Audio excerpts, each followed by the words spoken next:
where I am headed is in this discussion about Allbirds, because Allbirds announced last week that they would be doing a write down on $11.6 million worth of inventory. As a matter of fact, it's right here, non-recurring write down of certain first generation apparel and inventory. So that 11.6 million that they're going to write down, it affects their next quarter. But looking at their quarter, they did 78.2 million and they did a gross profit of $28.2 million, right? And that was a decrease from 2021. So when we're looking at year over year, that decrease has a lot to do with the apparel write down, but it also has a lot to do with, and I need to move this down and find it for you real quick. Their marketing expense for the second quarter of 2022 was 15.8, which was up 13.3 million. So I don't know if you guys look at like Shark Tank, and when the brands talk about cost of acquiring customers, the cost of acquiring customers includes what pay for marketing, and that's obvious. So that's not something that I need to explain to you.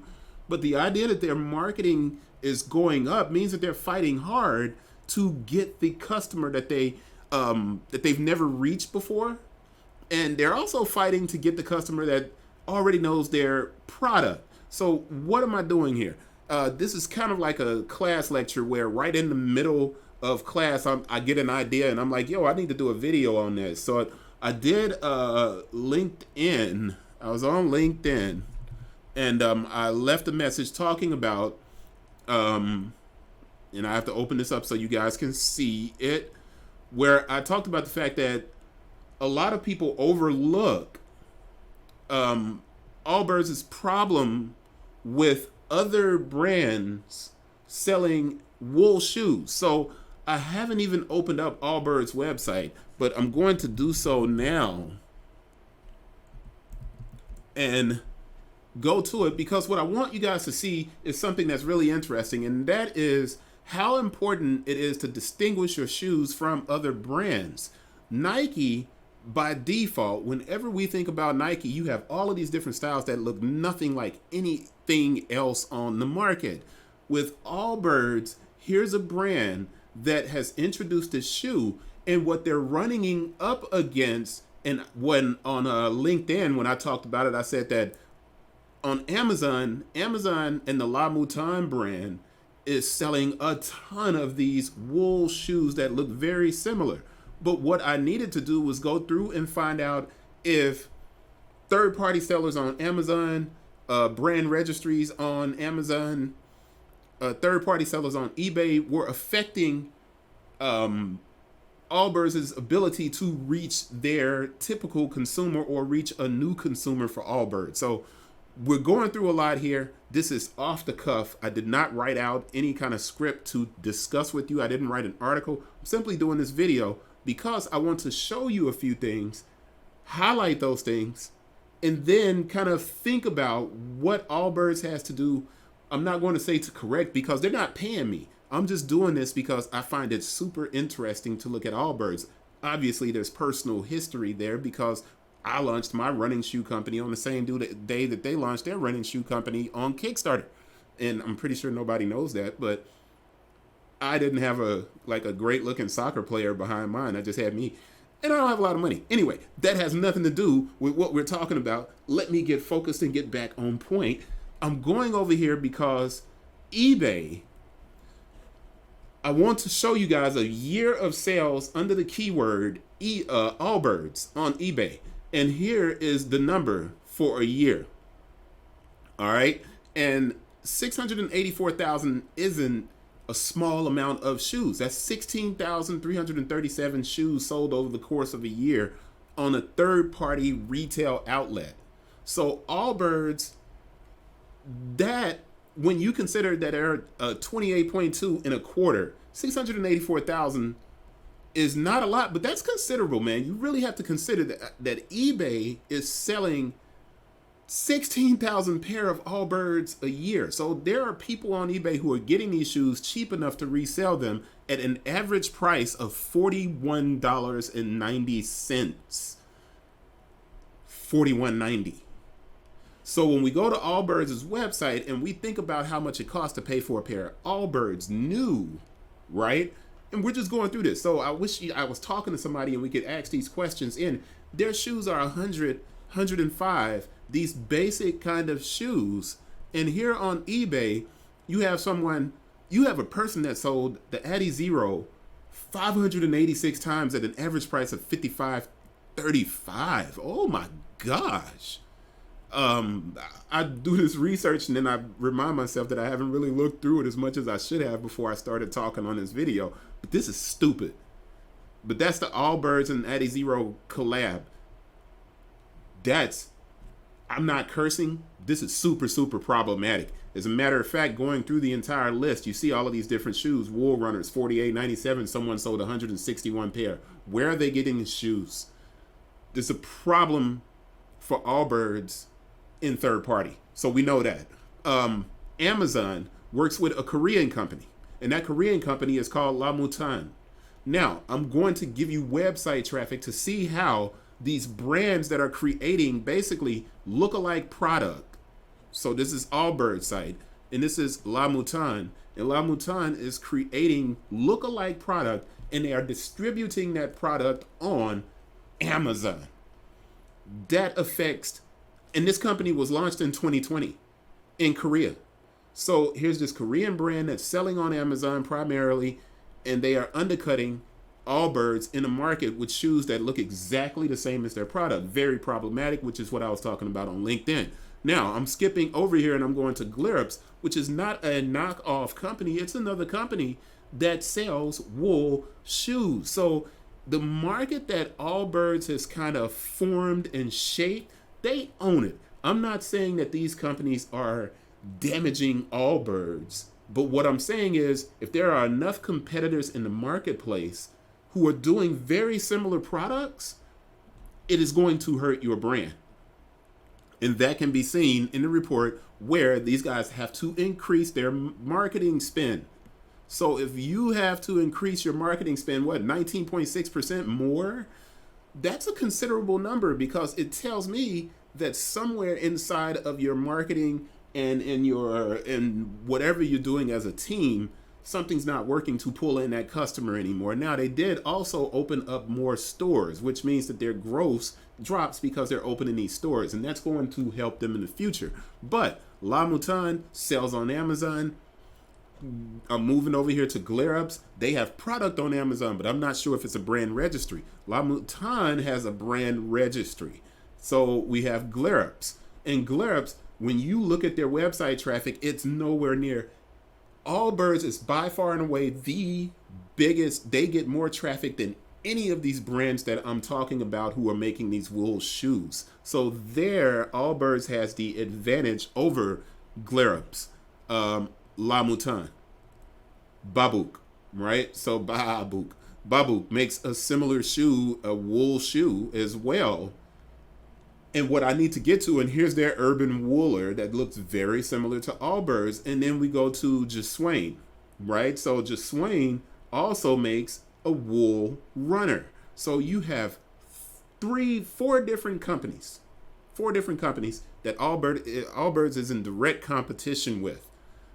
Now, the reality is because Allbirds has such a big investment early, and then when they IPO'd, it was IPO'd at this $1 billion valuation when they're really only making about, 72 million gross, 26.2, probably $100 million that they're making gross a year. They have other competitors that we have to consider. And one of those competitors who I think they are in direct competition with that dwarfs them, obviously, is Lululemon. Now, Lululemon did apparel, and they did what this year? They launched footwear. So Lululemon now has footwear, and that dips into Allbirds' pockets more than Allbirds. You have to think that someone on the inside is like, hey, we really got to look at what Lululemon is doing with these shoes, because they did their first shoe, not this mid, and that first shoe sold through completely. That's a big deal, because for the consumer that they're hitting, the blissful, that consumer is an Allbirds consumer, and that consumer will buy Lululemon's gear before they will buy Allbirds' gear. So launching apparel for Allbirds was risky because that consumer is the same consumer. I think. Now let me get over here to another brand, Rothy's. Rothy's is a startup. It's not public yet, but in this article written at the end of last year, it states that Rothy's did 140 million in net revenue leading up to November, but that doesn't tell us how long it took for them to do 140 million in net revenue. But this is what's interesting about Rothy's. It's a company that's built on the idea of sustainability. So all of these brands are looking at sustainability, especially when you're thinking about wool. But this Korean brand, as cheap as they're selling it and undercutting Allbirds, is something to think about, man. And oh boy, this is what we need to look at. How big of an effect are the smaller brands, those 4 merino wool based companies? What effect do they have on Allbirds as far as website traffic, and how are they performing getting the consumer direct to their site? There's not really a comparison. There is a comparison when you go to Rothy's and Lululemon, though. So let's go and look at the traffic, and I'm going to wrap this up because I know it's longer than you do. It's Saturday. Nobody wants to stay here with me on a Saturday doing all of this stuff. I was just like, dude, let me look some stuff up, and I wanted to look it up, and that's what I'm doing. So let's go to website traffic, and this is Rothy. So I made sure I put the name of the company on each one of these, and this is from April to June, the website traffic. Now their traffic decreased, but in the summer months, website traffic tends to decrease for every brand, and that's because people aren't in school, people aren't buying for school, they're relaxing, they're on summer vacation, and this summer we know inflation really hit, so website traffic is down. But Rothy's is at 1.3 million visits a month. They went all the way up to 2.1 earlier this year, but inflation. So let's think about Rothy's, and we're going to go backwards here and look at Lululemon. Lululemon is a beast when compared to Allbirds. We don't know their marketing spend at all, but when we look at Lululemon, they increased in traffic. Lululemon is what I consider a luxury sports brand. Their consumer, inflation didn't hit them the same way that it would the Rothy's consumer. Well, not quite.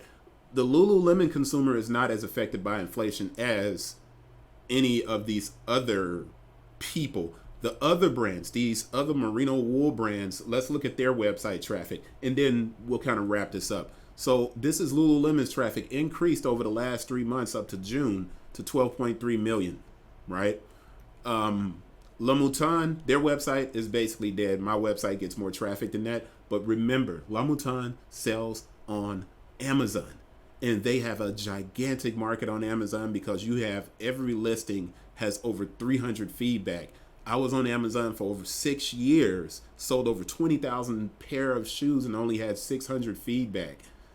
As a comparison, you probably get about 5 to 10% of your customers that leave feedback on a website. So when you think about that and you think about all of the SKUs that Louboutin has on Amazon, think about that, all right? So their website traffic, not important because it's based in Korea. Let's go over to Glarips. And Glarips is, 10.8 thousand. It's not a lot. They're not based in the U.S. either. This is not a lot of competition for Allbirds, but combined, when you have a 10.8 with Glarips and you have 14.6 or 8.3 with Louboutin, and then their work on Amazon, and then you have Jeswain, which is at 73,000, which is probably the biggest competitor for Allbirds of the 4 merino wool kind of building shoe companies. Jeswain is the one that they have to worry about a lot, right? So 73,000, 46.4 in June. Like I said, inflation, a lot of people aren't buying in the summer. Nobody's in school. Website traffic ticks back up at the beginning of September. Remember that. August, September, the website traffic ticks back up. Let's keep going to Babook versus Allbirds. And we see that Allbirds and Allbirds. So Babook is down here at the bottom, 39.1 thousand visits a month, which is okay, but that's not a lot of traffic for that website. They're not based in the U.S. either. When compared to Allbirds, Allbirds dwarfs all four of the small merino company wool shoe companies, but to continuously pull from those people, there's a fight for wool shoes in search on Google. But the real competitor to Allbirds, and I'm going to stand by this, is, let's go over to Lululemon, which is, Allbirds is here and Lululemon is here, so that's not really it. But Rothy's and Allbirds are fighting for the sustainable consumer. That's something that I can leave the whole conversation on, and I'm going to stop right there. What do you guys think? I didn't really have an angle here. It's just a lot of information. I wanted to show you guys and give you that information, show you each website and discuss it. But what do you think about the fact that eBay, that you got somebody on here selling these Adi Zero and Allbirds for $55 a pair at 586 sold? That is bugged out. That's crazy. Over the course of a year. And that shoe just released this year. So this person had 32,000 in sales. I need to go find those. Anyway, checking out the websites, looking at this information. What do you think about this? I'm going to put this up and just leave it there. I know as far as sneaker culture is concerned, Allbirds and Rothy's and these brands don't kind of engage you the same way, but maybe you want to learn more about these different things. Let me know in the comments. That's it. I'm going to wrap it up. I'll see you guys. Enjoy your weekend. Didn't mean to drop a doggone sneaker class in the middle of the weekend. I apologize. But it's all good. Peace, y'all.